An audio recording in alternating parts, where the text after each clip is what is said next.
ጤና ይስጥልኝ ውድ የናሙና ዜና ቤተሰቦች፣ ዛሬ ወደ ሰሜን አሜሪካ ታላላቅ ተራሮችን እንወስዳችኋለን። ከ4800 ኪሎ ሜትር በላይ የሚረዝሙት የሮኪ ተራሮች ላይን የሚማርኩ ውበቶችን ብቻ ሳይሆን ሳይንስ ሊፈታቸው ያልቻሉ ጥልቅ ሚስጥራትንም በጉያቸው ይዘዋል። በናሙና ልዩ ዘገባችን የእነዚህን ተራሮች ሚስጥራዊ ገጽታዎች በጥልቀት እንመረምራለን። በረዶና ድንጋይ ብቻ በሚመስለው በዚህ ግዙፍ ተራራ ውስጥ የሰው ልጅ ታሪክን ሊቀይሩ የሚችሉ ስውር መረጃዎች እንዳሉ ሲያውቃሉ። በሮኪ ተራሮች ላይ ህይወት ማለት በሰከንድ ስተትና በሞት መካከል ያለች ጠባብ መስመር ናት። በዚህ ገደላማ ምድር ላይ የሚኖሩት ፍየሎች ዝምተኛ ቢመስሉም ሲቆጡ ግን እንደ ተራራው ጨካኝ ናቸው። እነዚህ የነጭ ካፖርት ባለቤቶች በተራራው ጫፍ ላይ ስለሚያደርጉት የህልውና ትግልና ስለማይገመተው ባህሪያቸው እንነግራችኋለን። እስከ መጨረሻው ተከታተሉን። በሰሜን አሜሪካ ሰማይ ጠቀስ ተራሮች ላይ የሰው ልጅ ለመቆም ቀርቶ ለማየት በሚያስፈሩ ቀጥ ያሉ ገደሎች ላይ አንድ አስደናቂ ፍጡር ይኖራል። የሮኪ ተራሮች ፍየል። ይህ እንስሳ በተፈጥሮ የታደለው የመለጣጠፍ ብቃትና ጥንካሬ በተራራው ዓለም ውስጥ ተወዳዳሪ የሌለው የገደል ላይ ንጉስ አሰኝቶታል። የሮኪ ተራሮች ከባህር ጠረፍ በጣም ርቀው በመሃል አህጉር መፈጠራቸው ሳይንቲስቶችን ያስገርማል። የሮኪ ተራራ ፍየሎች የጽናትና የጥንካሬ ምልክቶች ናቸው። ማንም በማይደርስበት ከፍታ ላይ፣ ማንም በማይችለው ቅዝቃዜ ውስጥ በኩራት ይኖራሉ። ተፈጥሮ ለሁሉም ፍጥረት የራሱን መኖሪያና መከላከያ እንደሰጠች እነዚህ ፍየሎች ትልቅ ምስክር ናቸው። እነዚህ ፍየሎች ተፈጥሮ የሰጠቻቸው ልዩ ችሎታ አላቸው። እንደ ሰው መውጫ መሳሪያ ወይም ገመድ አያስፈልጋቸውም። ኮቴዎቻቸው ልክ እንደ ጎማ ተለጣጭና ድንጋዩን ሙጥ ብለው የመያዝ አቅም አላቸው። ተመልከቱ። አንዳንዴ በ90 ዲግሪ ቁልቁለት ላይ ሳይወድቁ ሲቆሙ ለሚያይ ሰው የፊዚክስ ሕግን የጣሱ ይመስላል። ይህ ችሎታቸው ካዳኝ እንስሳት እንደ ድብና ተኩላ ለመሸሸግ የሚያገለግላቸው ዋነኛ መከላከያቸው ነው። ጠላቶቻቸው ሊከተሏቸው በማይችሉበት የሰማይ መንገድ ላይ እነሱ በነጻነት ይደንሳሉ። የሮኪ ተራሮች ፍየል ተፈጥሮው ለከባድ መልክዓ ምድር ተብሎ የተገነባ ይመስላል። ከሁሉም በላይ አስደናቂው አካሉ ሰኮናው ነው። የሰኮናው ውስጠኛው ክፍል እንደ ላስቲክ የሚለጠጥ ሲሆን፣ ውጫዊ ክፍል ደግሞ ጠንካራና ስለታማ ነው። ይህም በበረዶና በጭንጫ ላይ እንዳይንሸራተት ይረዳዋል። እነዚህ ፍየሎች እስከ 13000 ጫማ ከፍታ ባላቸውና አየር በሌለባቸው ቦታዎች ላይ ይኖራሉ።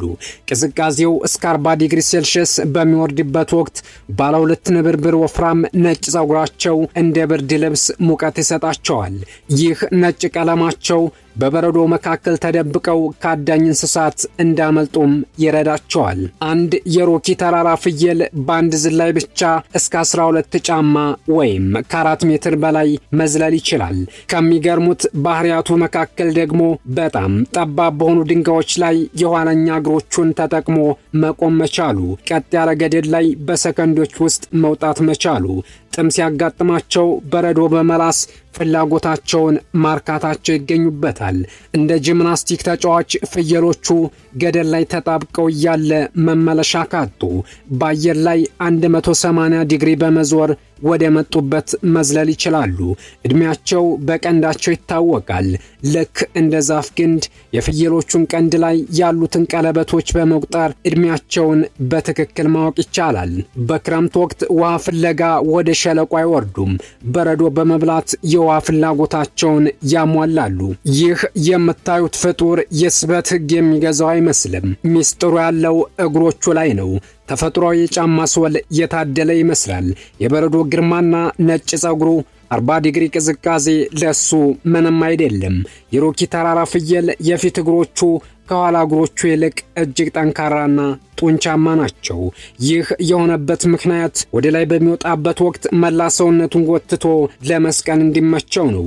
ደረቱ ሰፊ በመሆኑ ደግሞ በከፍተኛ ተራሮች ላይ ያለውን አነስተኛ ኦክሲጅን ለመሳብ የሚረዱ ትልልቅ ሳምባዎችን እንዲይዝ አስችሎታል። ምንም እንኳ እነዚህ እንስሳት በገደል ላይ የተካኑ ቢሆንም ለሞት የሚዳርጋቸው ዋነኛው አደጋ የአዳኞች ጥቃት ሳይሆን የናዳና የመውደቅ አደጋ ነው።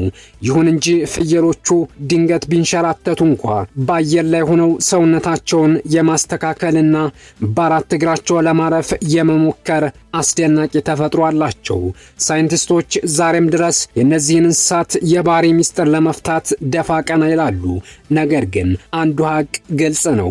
የሮኪ ተራራ ፍየል የተፈጠረው ለፍርሃት ሳይሆን ለከፍታ ነው። ባለንበት ዘመናዊ ዓለም የሰው ልጅ በተለያዩ የቴክኖሎጂ ውጤቶች ተራራዎችን ለመቆጣጠር ቢሞክርም የሮኪ ተራራ ፍየል ግን ያለምንም መሳሪያ የተፈጥሮን ገደብ ጥሶ ይኖራል። ይህ ፍጡር ለዓለማችን ትልቅ ትምህርት ነው። ጥንካሬ፣ ትዕግስት እና ትክክለኛውን ቦታ የመምረጥ ጥበብ ካለን የማይወጣ ተራራና የማይታለፍ ገደል እንደሌለ በተግባር ያሳያል። የሮኪ ተራራ ፍየል ተፈጥሮን የምናደንቅበት ትልቅ መጽሐፍ ነው። የማይቻለውን አስችሎ የማይወጣውን ተራራ ወጥቶ የሚኖር ይህ ፍጡር ለሁላችንም ትልቅ መሪ ያስተምረናል። ጥንካሬና ትክክለኛውን ቦታ የመርገጥ ጥበብ ካለን የማይደረስበት የህይወት ጫፍ የለም።